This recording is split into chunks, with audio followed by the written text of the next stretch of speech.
ओम शांति। अव्यक्त बाप दादा के 5 तरीके महावाक्य। बाप समान बनने का सहज पुरुषार्थ आज्ञाकारी बनो। आज बाप दादा अपने होली हंस मंडली को देख रहे हैं। हर एक बच्चा होली हंस है। सदा मन में ज्ञान रत्नों का मनन करते रहते हैं। होली हंस का काम ही है व्यर्थ के कंकड़ छोड़ना और ज्ञान रत्नों का मनन करना। एक एक रत्न कितना अमूल्य है। हर एक बच्चा ज्ञान रत्नों की खान बन गई है। ज्ञान रत्नों के खजाने से सदा भरपूर रहते हैं। आज बाप दादा बच्चों में एक विशेष बात चेक कर रहे थे। ये क्या थी? ज्ञान व योग की सहज धारणा का सहज साधन है बाप और दादा के आज्ञाकारी बन चलना। बाप के रूप में भी आज्ञाकारी, शिक्षक के रूप में भी और सतगुरु के रूप में भी। तीनों ही रूपों में आज्ञाकारी बनना अर्थात सहज पुरुषार्थी बनना, क्योंकि तीनों ही रूपों से बच्चों को आज्ञा मिली है। अमृत वेले से लेकर रात तक हर समय हर कर्तव्य की आज्ञा मिली हुई है। आज्ञा के प्रमाण चलते रहे तो किसी भी प्रकार की मेहनत व मुश्किल अनुभव नहीं होगी। हर समय के मनसा संकल्प, वाणी और कर्म तीनों ही प्रकार की आज्ञा स्पष्ट मिली हुई है। सोचने की भी आवश्यकता नहीं कि ये करे या नहीं करे, ये राइट है या रॉन्ग है। सोचने की भी मेहनत नहीं। परमात्मा आज्ञा है सदा श्रेष्ठ। तो सभी कुमार जो भी आए हों, बहुत अच्छा संगठन है। तो हर एक ने बाप का बनते ही बाप से वायदे किए हैं। जब बाप के बने तो सबसे पहले कौन सा वायदा किया? बाबा तन मन धन जो भी है, कुमारों के पास धन तो ज़्यादा नहीं, फिर भी जो है सब आपका है, ये वायदा किया है।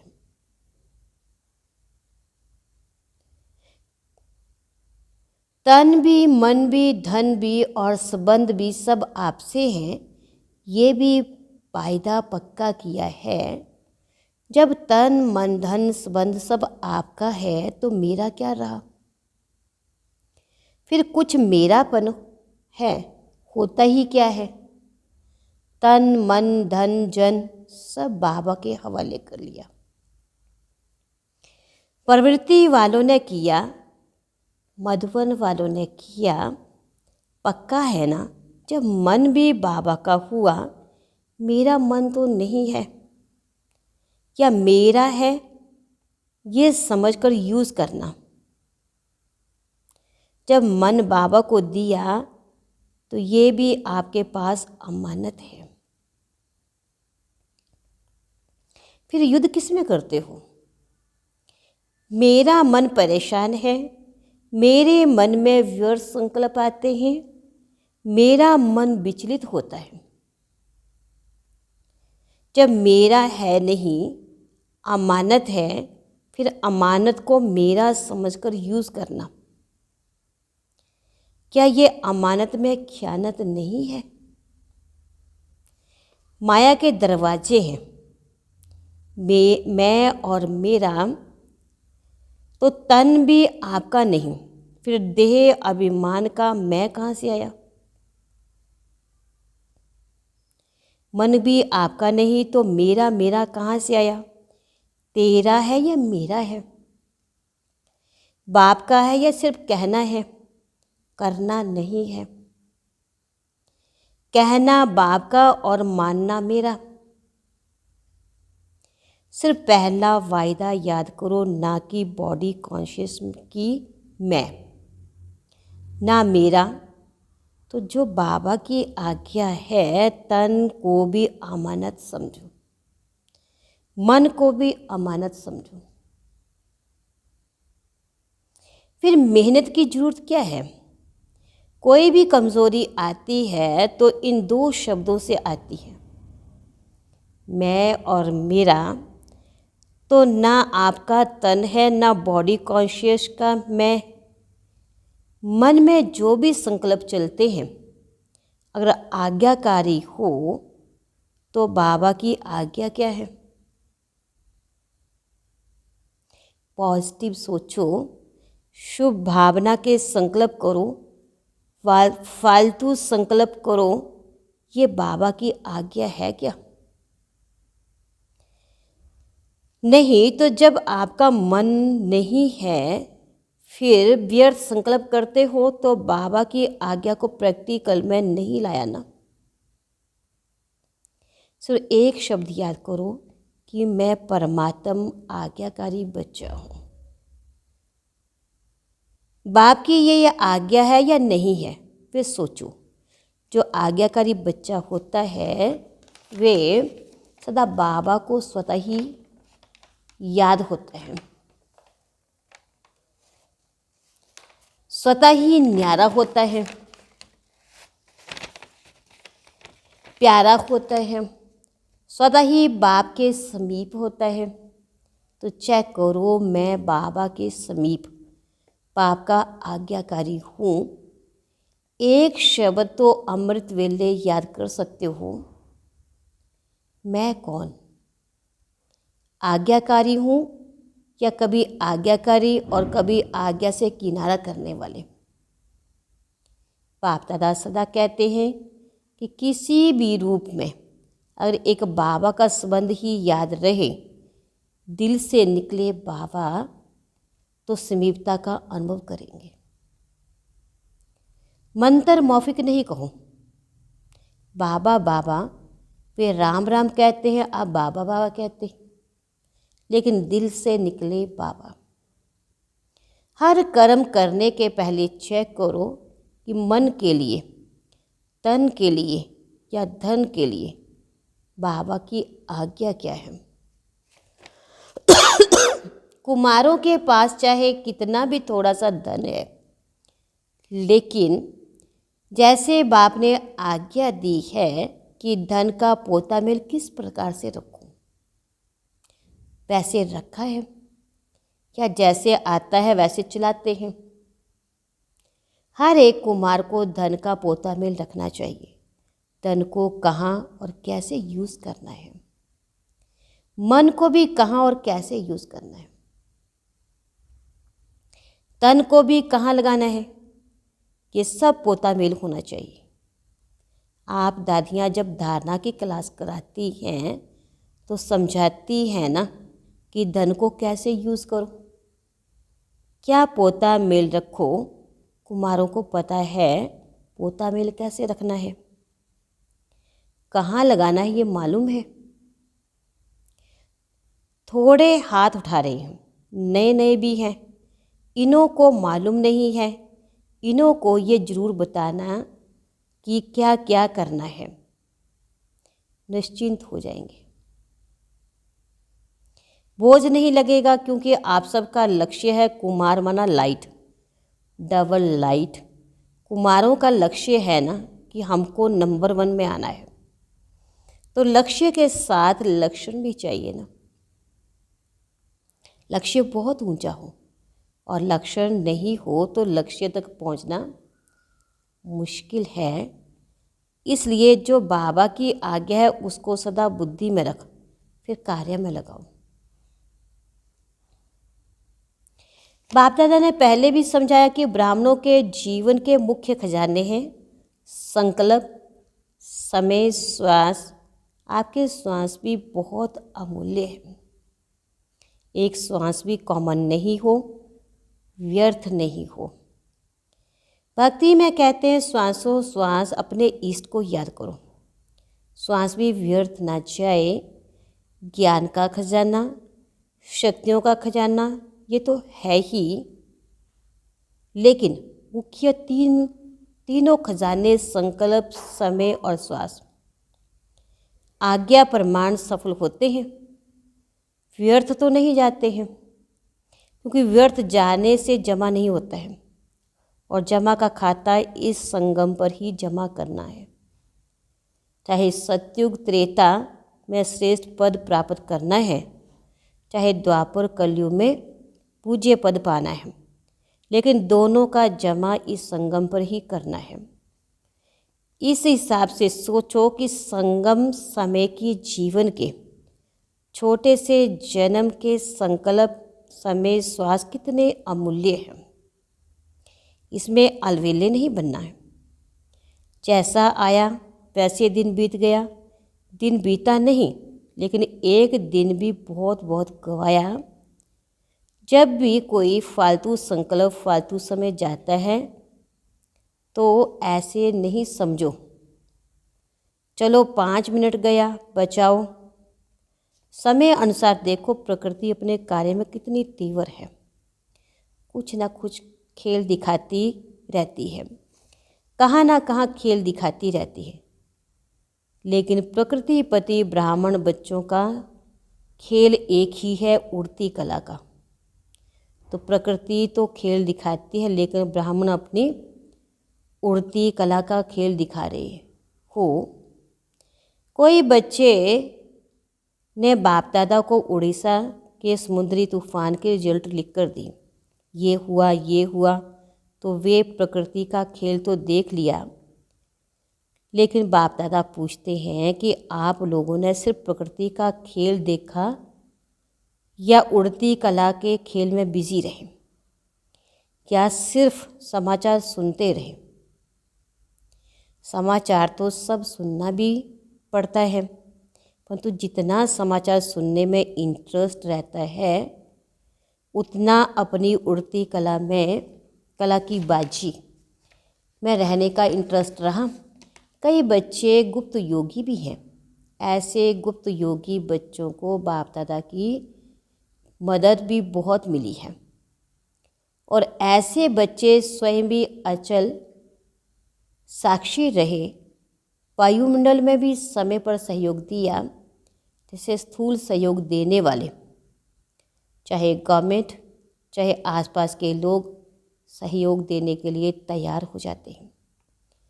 ऐसे ब्राह्मण आत्माओं ने भी अपना सहयोग, शक्ति, शांति देने का, सुख देने का जो ईश्वरीय कार्य किया है, वे कार्य किया। जैसे वे गवर्नमेंट ने ये कार्य किया, फलाने देश ने ये किया, फौरन ही अनाउंसमेंट होनी चाहिए। स्थूल सहयोग देना ये भी आवश्यक होता है, इसमें बाप दादा मना नहीं करते, लेकिन जो ब्राह्मण आत्माओं का विशेष कार्य है और जो कोई सहयोग नहीं दे सकता, ऐसा सहयोग अलर्ट होके आपने दिया, देना है ना। या सिर्फ उन्हों को वस्त्र चाहिए, अनाज चाहिए, लेकिन पहले तो मन में शांति चाहिए, सामना करने की शक्ति चाहिए। तो स्थूल के साथ सूक्ष्म सहयोग ब्राह्मण ही दे सकते हैं और कोई नहीं दे सकता है। तो ये कुछ भी नहीं है, ये तो रिहर्सल है ना। रियल तो आने वाला है, उसकी रिहर्सल आपको भी बाबा या समय करा रहा है। तो जो शक्तियाँ, जो खजाने आपके पास है, उसको समय पर यूज़ करना आता है। कुमार क्या करेंगे? शक्तियाँ जमा है, शांति जमा है, यूज़ करना आता है, हाथ तो बहुत अच्छा उठाते हो। अभी प्रैक्टिकल में दिखाना है, साक्षी होकर देखना भी है, सुनना भी है और सहयोग भी देना है। आखिर रियल जब पार्ट बजेगा, उसमें साक्षी और निर्भय होकर देखेंगे वे और पाठ भी बुझाएंगे। कौन सा पाठ? दाता के बच्चे दाता बन, जो आत्माओं को चाहिए वे देते रहें। तो मास्टर दाता है ना। स्टॉक जमा करो, जितना स्टॉक अपने पास होगा उतना ही दाता बन सकेंगे। अंत तक अपने लिए जमा करते रहेंगे तो दाता बन नहीं सकेंगे। अनेक जन्म जो श्रेष्ठ पद पाना है वे प्राप्त नहीं कर सकते हैं। इसलिए एक बात तो अपने पास स्टॉक जमा करो। शुभ भावना, श्रेष्ठ कामना का भंडार सदा भरपूर हो। दूसरा, जो विशेष शक्तियां हैं वे शक्तियां जिस समय जिसको जो चाहिए वे दे सको। अभी समय अनुसार सिर्फ अपने पुरुषार्थ में संकल्प और समय दो।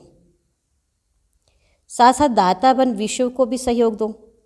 अपना पुरुषार्थ सुनाया। अमृत वेले ही ये सोचो कि मैं आज्ञाकारी बच्चा हूँ। हर कर्म के लिए आज्ञा मिली हुई है, उठने की, सोने की, खाने की, कर्मयोगी बनने की। हर कर्म की आज्ञा मिली हुई है। आज्ञाकारी बनना यही बाप समान बनना है।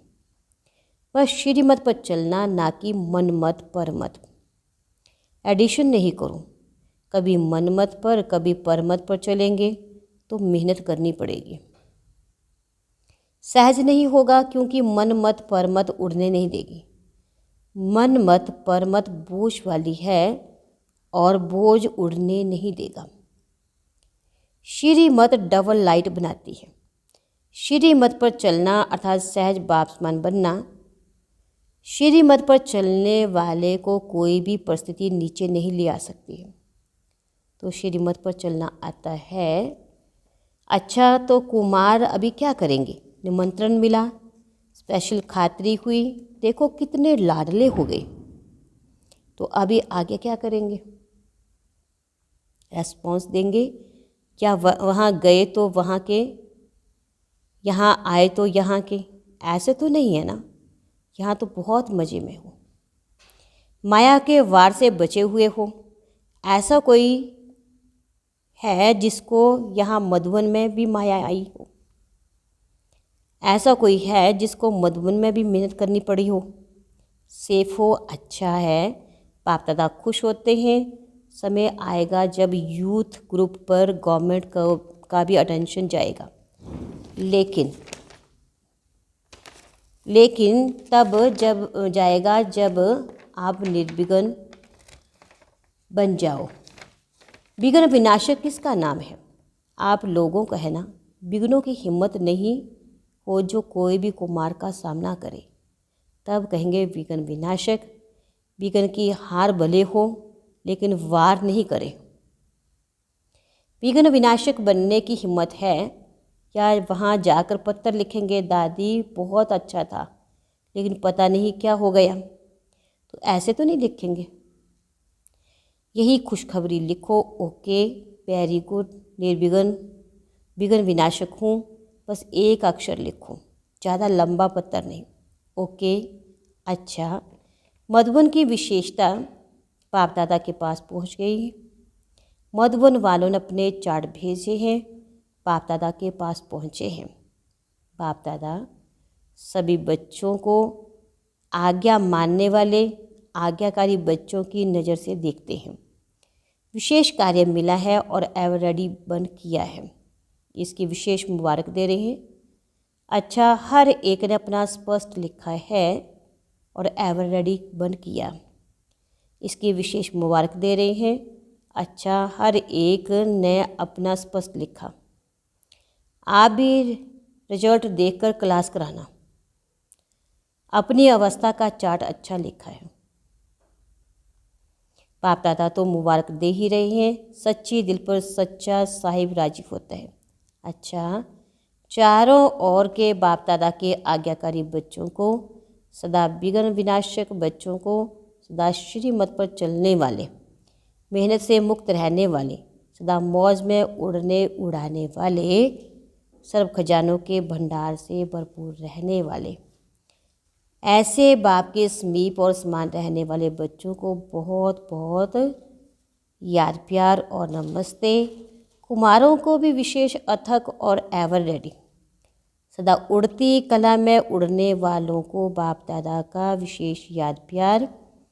बाप दादा ने डायमंड हॉल में बैठे हुए सभी भाई बहनों को दृष्टि देने के लिए हॉल का चक्कर लगाया। बाप दादा का हर एक बच्चे से बहुत बहुत प्यार है। ऐसे नहीं समझे कि हमारे से बाप दादा का प्यार कम है। आप चाहे भूल भी जाओ, लेकिन बाप निरंतर हर बच्चे की माला जपते रहते हैं, क्योंकि बाप दादा को हर बच्चे की विशेषता सदा सामने रहती है। कोई भी बच्चा विशेष ना हो ये नहीं है, हर बच्चा विशेष है। बाप कभी एक बच्चे को भी भूलता नहीं है।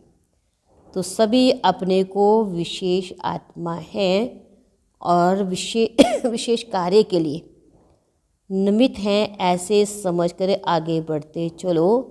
अच्छा, मीठे मीठे रूहानी बच्चों की रूहानी बाप दादा को दिलवा जान सिकवा प्रेम से नमस्ते, ओम शांति। वरदान है, सदा रूहानी स्थिति में रह, दूसरों की भी रूह को देखने वाली रूहानी रूहे गुलाब। रूहे गुलाब अर्थात जिसमें सदा रूहानी खुशबू हो। रूहानी खुशबू वाले जहाँ भी देखेंगे, जिसको भी देखेंगे तो रूह को देखेंगे, शरीर को नहीं।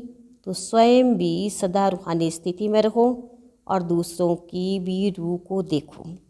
जैसे बाप ऊंचे ते ऊंचा है, ऐसे उसका बगीचा भी ऊंचे ते ऊंचा है। जिस बगीचे का विशेष श्रृंगार रूहे गुलाब आप बच्चे हो। आपकी रूहानी खुशबू अनेक आत्माओं का कल्याण करने वाली है। स्लोगन है, मर्यादा तोड़कर किसी को सुख दिया तो वे भी दुख के खाते में जमा हो जाएगा। अच्छा, ओम शांति।